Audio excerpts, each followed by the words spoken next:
Breakfast is the most important meal of the day, so we should eat a big breakfast.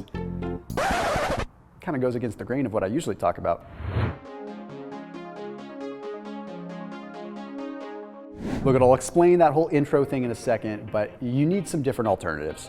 You get sick of eggs, you get sick of bacon, you need something different. So what I'm gonna give to you are foods that you can eat with breakfast that are not just going to make your breakfast more, I don't know, interesting and tasty, they have a benefit to them. They're specifically designed to be good breakfast foods in my opinion. So you'll have a whole different idea of those. But first, why is a big breakfast important? Okay, it's not the traditional, like, you should eat a big breakfast so you nourish your body through the day. No, we all know that eating a big breakfast can bog you down, but when it comes down to weight loss, it is better to skew your calories towards the morning than it is towards the evening, okay? So yes, if you're not intermittent fasting, having a light breakfast can actually hinder you. And the reason is because calories do still matter, no matter what your argument is. Of course, they still matter to a degree. So if you eat a light breakfast, well, what's happening? Naturally, your calories stack up at the end of the day. Well, there's a lot of hormonal and environmental reasons as to why that's not the best situation.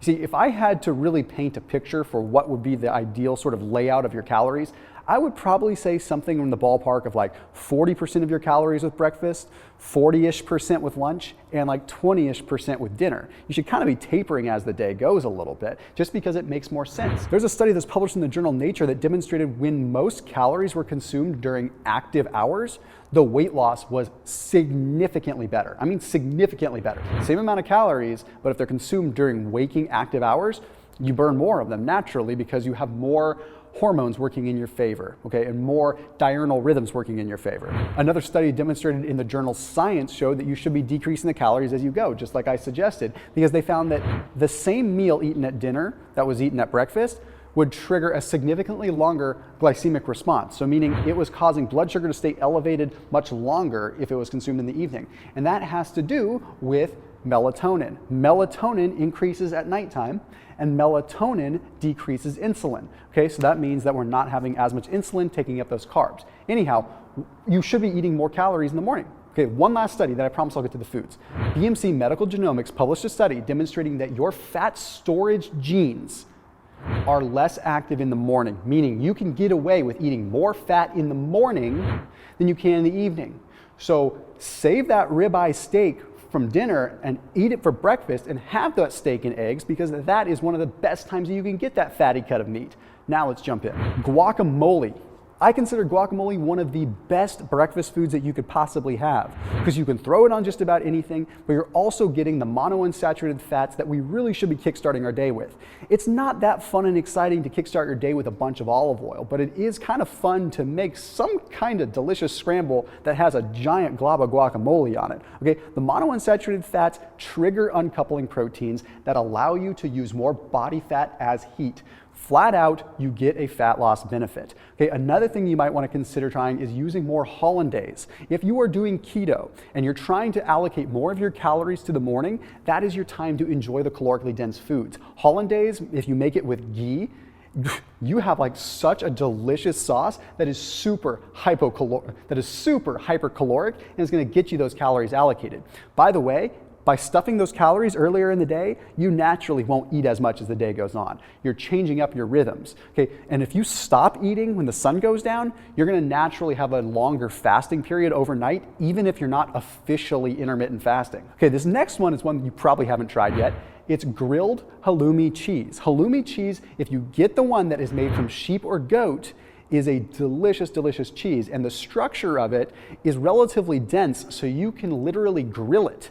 You can grill it and put grill marks on it, and it tastes super, super good. It almost tastes like a cut of meat, but because it is a goat cheese, it is an A1 casein protein, but more importantly, it is highly, highly ketogenic. So not only do you get the calories, but it turns into ketones better, which means you're gonna have more energy throughout the day, and you're gonna get more of what you're setting out to get with your ketogenic protocol. The next one is prosciutto.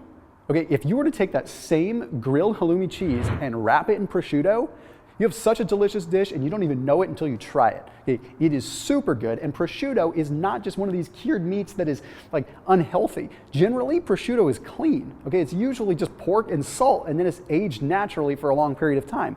I don't know who said that prosciutto is just this killer meat that's terrible. It's like one of the best kinds of processed meats that you could possibly get. So I'm all about adding that to your scramble, adding that to whatever you possibly can. Okay, remember, morning is the time where you don't have to worry about protein as much. You worry more about getting those fats in. Protein's good, of course, too, which leads me to my next, steak or ground beef. Look, I usually say eat a leaner cut of meat and add fats in from other sources. Okay, that's definitely true. And the reason I typically say that is because if you eat a leaner meat, you have a little bit more control.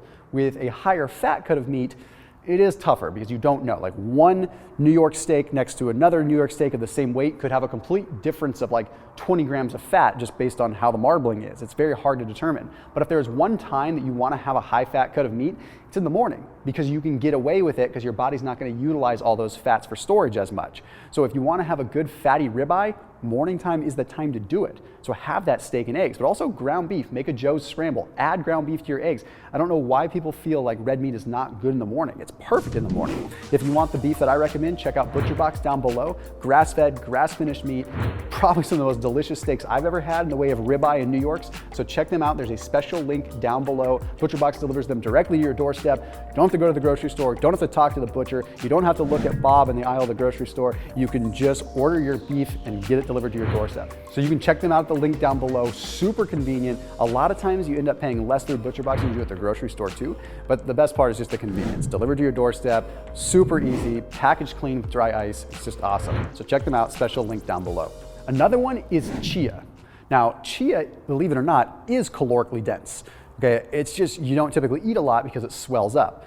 So you don't need to add a bunch of chia, but it's a good thing to add because of the soluble fiber. The soluble fiber in the chia turns into something called butyrate, and that butyrate sends a signal to help your body produce more ketones, use more fat for fuel, but also to help you handle glucose more. So no, it's not the most calorically dense thing, but chia has a downstream effect that helps you use fat a little bit more throughout the day. This next one is fun for those of you that have been doing keto for a while. Dark chocolate for breakfast, okay? Why?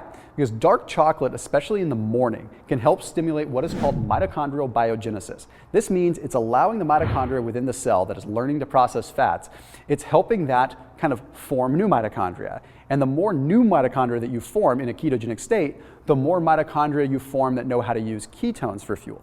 So what I'm saying is, encouraging mitochondrial biogenesis is encouraging new generations of mitochondria to be born. And those new generations are much better at using fat. It's like you're fairly decent with technology, but your kids are probably ridiculously decent with technology, and their kids are going to practically know nothing else but technology, right? It's the same kind of thing with our mitochondria and their ability to use fats. They're good at fats, then they give birth to new mitochondria, a new generation that's even better. And then another generation that's even better. Dark chocolate can expedite this, especially in the morning because it just aligns better with the caloric kind of ratios you should be at. Now, the next one is sort of a fun twist that you could do. Two different ways that you could sort of make a hash. Now, if you want, I will make recipes on these videos, but I want to see you comment down below if you want me to, because I don't want to just make a recipe video and force you to watch me cook unless you actually want to see it. Okay, the first one would be like an Indian zucchini hash. Okay, so in this case, you'd take some zucchini that you cut into spirals, you cut into thin slips or whatever, okay? Combine that with eggs, combine that with some bacon, combine that with some steak if you wanted to, and add a bunch of Indian-like spices. So we're adding like curry spice, we're adding like turmeric and things like that. This would be a much more anti-inflammatory route to go. And the reason I recommend this one is because if you're someone that's doing keto for more therapeutic reasons, this is a perfect little blend here because you get the caloric density out of all those fats, the caloric density out of those meats, but you're also getting some of the short-chain fatty acids that are coming with the zucchini, but you're also getting sort of the autophagy benefit that comes with the turmeric and stuff like that. The other alternative is to make the same dish using zucchini, using all kinds of things, just making a good hash, basically like you normally would use potato and use zucchini, and adding it with like sage and rosemary and thyme and all these Mediterranean spices that help you out with fat adaptation. Okay, again, it comes back to something called PPAR alpha, which I'm not going to bore you with the details on, but basically those Mediterranean spices help encourage a genetic process that allows your body to use fats better over time. So it's all about kind of how do we help the body reprogram a little bit better, okay? So just to recap, some of the ones that would be my favorite would be guacamole, the halloumi cheese, the prosciutto, the New York steak, Chia. We've also got some of these fun ones like the Indian zucchini scramble or the hash, and we've also got like the Mediterranean hash.